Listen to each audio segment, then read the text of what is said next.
اولیاء خدا کر جاتے ہیں کہ خود بی بی سلام اللہ علیہ کی جو چادر ہے اگر وہ ہل جائے تو کائنات کو رزق ملتا ہے.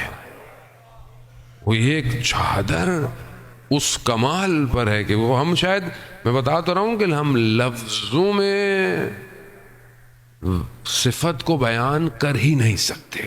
لفظ نہیں ہے یہاں، صرف وہ لب پیمبر ہے کہ جو حامل کلام پروردگار ہے وہ توصیف کر رہے ہیں کہ فاطمہ بضعۃ منی، فاطمہ میرے جگر کا ٹکڑا ہے.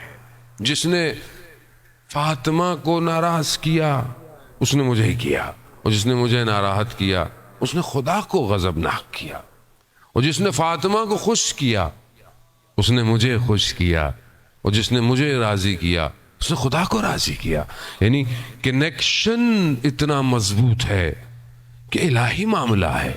اور یہی وجہ ہے کہ بہرحال ہم اپنی حیات میں شاید ہم کم رجوع کرتے ہیں، یا جس طریقے سے ہمیں اس دروازے پہ جانا چاہیے ہم اس طریقے سے اس دروازے پہ نہیں جاتے.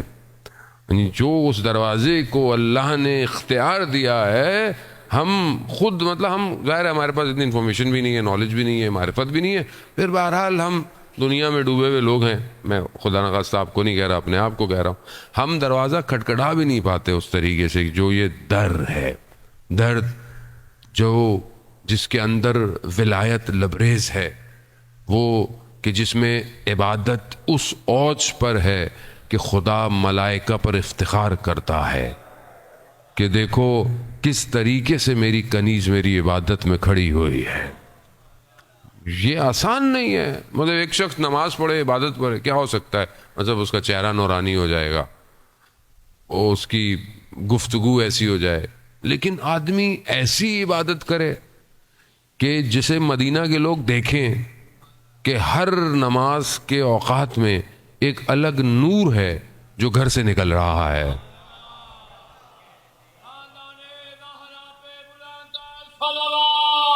اللہم صلی علی محمد.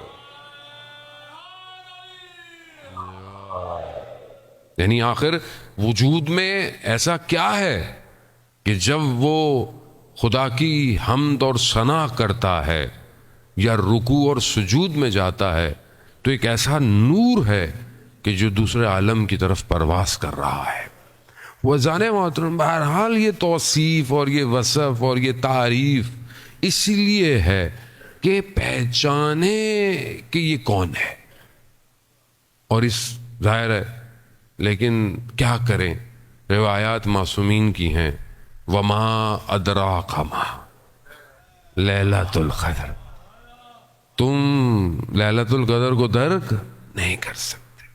یعنی جب خود کہا جا رہا ہے کلام الہی میں کہ وما ادراک ما لیلۃ القدر، تم نہیں پہچان سکتے کہ لیلۃ القدر کیا ہے. لیلۃ القدر وہ رات ہے کہ جو ہزاروں مہینوں کی راتوں سے افضل ہے. عزیزان محترم، ہزاروں مہینوں کی راتیں اگر آپ اس کو کیلکولیٹ کریں، ویسے بھی سادہ سا، ہزاروں مہینوں کی راتوں بنتے ہیں 80-82 سال. ایک عام روٹین کی جو زندگی ہوتی ہے وہ 80-82 سال کی ہے. بہرحال آج کل تو شارٹ ہو گئی ہے وہ بہت زیادہ، انسان بہت جلدی جا رہا ہے دنیا سے، لیکن بہرحال ایک زندگی ہے جو بہرحال ایک اچھی آدمی زندگی گزارتا ہے. پوری زندگی ایک طرف اور یہ ایک رات کا جلوہ ایک طرف. اب اس کی جو مثال ہے، کیونکہ روایت ہے چھٹے امام سے، امام جعفر صادق علیہ السلام صلی اللہ علیہ وسلم، امام فرماتے ہیں کہ لیلۃ القدر جو اس آئے سورت کی ذیل میں جو تفاسیر ہیں وہ فرماتے ہیں کہ وہ ہماری جد جو ہیں وہ اس کی تفسیر ہیں. یعنی لیلۃ القدر ہماری جد ہیں. آیت اللہ ملا قلی حسین حمدانی بیان کرتے ہیں کہ مطلب اگر درک کی کوشش بھی کرنی ہے، کیونکہ بہرحال ادراک کا تعلق عقل سے ہے، اور ظاہر ہے درک کی جہاں گفتگو آتی ہے وہاں مخاطب عقل ہے، اور عقل اگر سالم نہ ہو تو ذرا سا بھی درک کرنے سے قاصر ہے.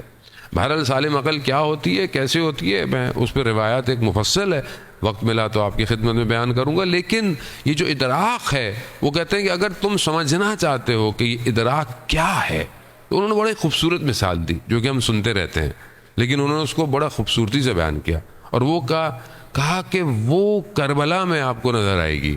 اگر آپ چاہتے ہیں کہ یہ ایک رات ہزاروں مہینوں سے بھاری کیسے ہے، تو کہا حر کی وہ آخری رات دیکھ لو.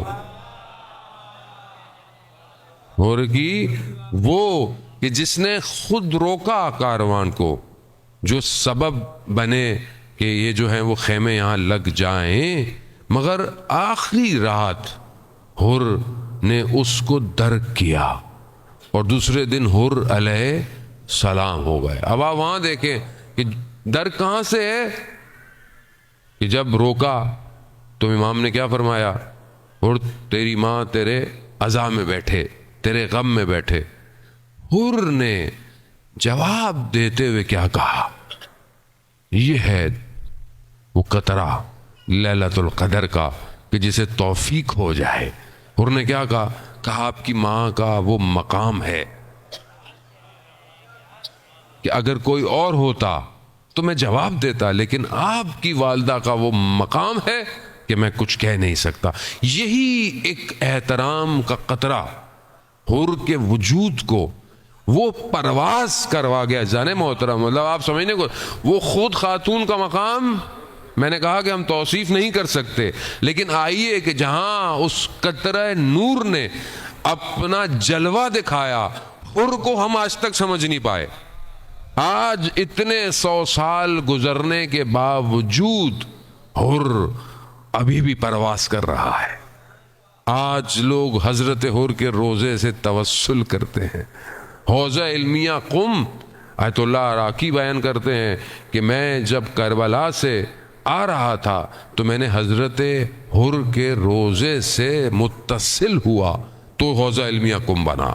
یعنی وہ، اور آپ دیکھیں کہ دوسرے دن پھر سید الشہداء نے حضرت حر کے ساتھ کیا کیا کہ جب وہ شہید ہو رہے ہیں، گر رہے ہیں، تو پھر ان کی بدن پر جا کر کیا کہا، حر تمہاری ماں نے تمہارا نام کتنا اچھا رکھا تھا، حر یعنی تم آزاد ہو. اور پھر اس کے بعد وہ رومال نکالا، یعنی قیامت کا انتظار نہیں کیا کہ جزا ملے گی، یہیں جزا دے دی. وہ رومال کس کا تھا؟ کہا یہ میری ماں کا رومال ہے. کیا چیز تھی؟ ذرا سا درک کیا. عزیزان محترم، ہم اپنی زندگی میں کتنا ادراک رکھتے ہیں؟ ہم اپنی زندگی میں بہرحال دیکھیں کہ ہماری زندگی میں یہ ادراک کتنا ہے. ہم کتنا خاتون کو پہچانتے ہیں اور کتنا ان کی سیرت پر عمل کرتے ہیں. اصل تو یہی ہے کہ انسان جو ہے وہ اس زندگی کی جو بتائی گئی ہے اس کو اپنی زندگی میں شامل کرے، تب کمال ہے. اگر تو شامل نہیں ہو رہا اور صرف گفتگو ہے تو ظاہر ہے بہرحال ذکر تو ذکر ہی ہے، ذکر بھی فائدہ مند ہے، نقصان تو کوئی بھی نہیں دیتا. لیکن اصل کمال یہ ہے کہ انسان اطاعت پہ جائے. اور اطاعت کہاں ہو سکتی ہے؟ بہرحال زندگی، میں نے بتایا کہ کم زندگی ہے لیکن اتنی وسعت رکھتی ہے کہ اگر آپ زندگی کے ہر زاویے پہ نگاہ ڈالیں تو آپ کو وہاں کامل زندگی نظر آتی ہے.